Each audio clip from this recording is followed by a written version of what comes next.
আসসালামু আলাইকুম ওয়া রাহমাতুল্লাহি ওয়া বারাকাতুহু।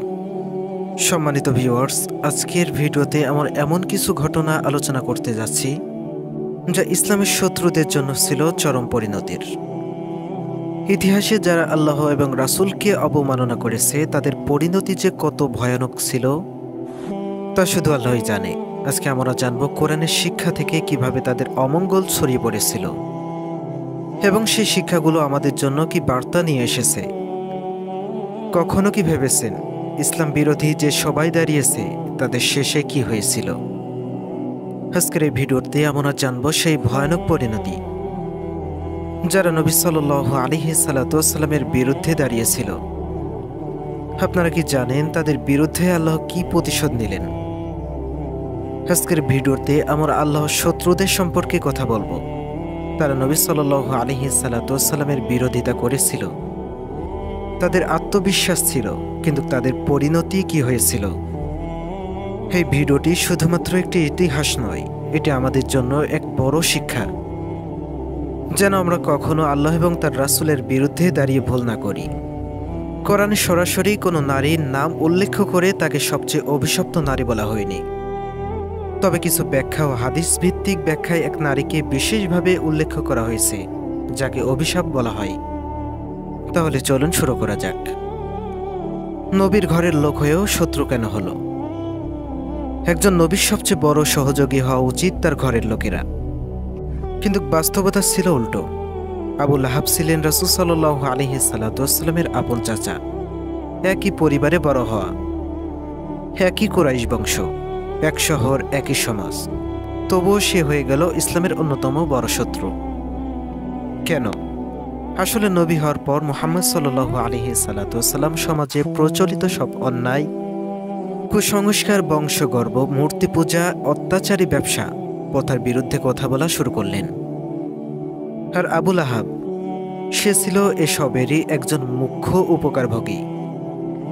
তার ভয় ছিল ইসলাম মানলে মূর্তির ব্যবসা নষ্ট হবে, গরিব দুস্থ মানুষের অধিকার প্রতিষ্ঠা পাবে, যার মানে বড়লোকেরা দাপট্য কমে যাবে।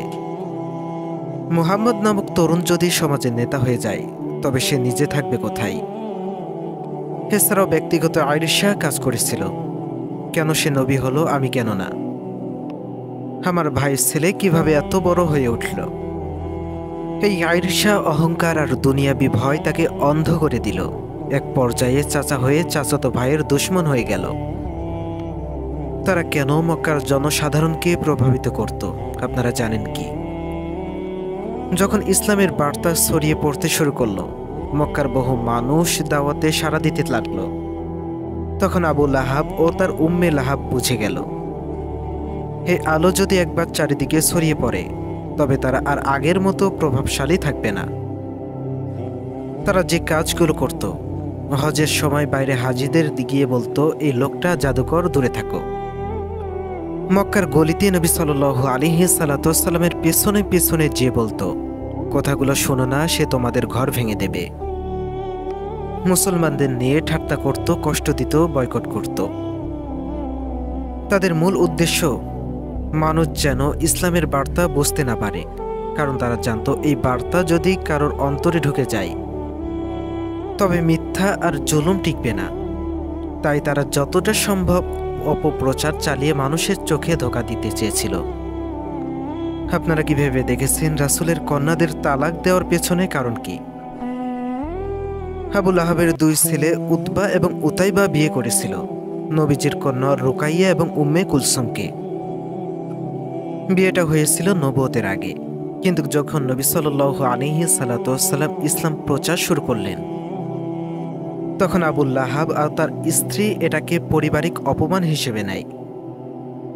উম্মে লাহাব ছেলেদের বলেছিল, তোমরা মুহাম্মাদের মেয়েকে তালাক দাও, তাদের বিরুদ্ধে অবস্থান নাও, নয়তো তোমাদের কোনো উত্তরাধিকার থাকবে না। একথা শুনে তারা কন্যাদ্বয়কে তালাক দিল, কোনো দোষ ছাড়াই, শুধু ইসলামের আঘাত করার জন্য। এর পরিণতি কি হয়েছিল জানেন কি?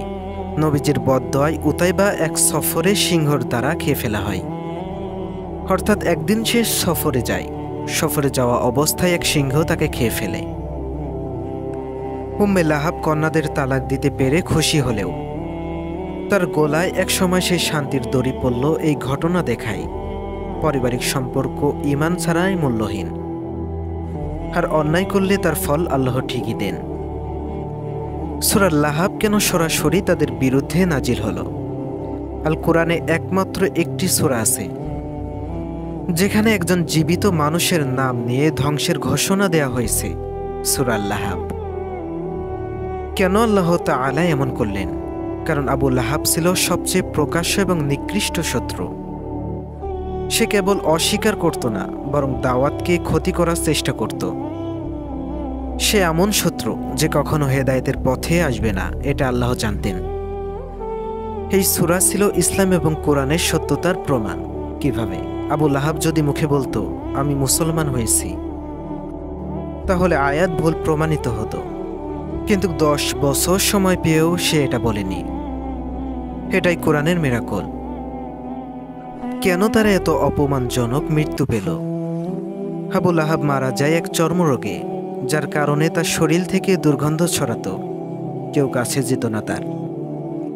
নিজের ছেলেরাও তাকে স্পর্শ করেনি।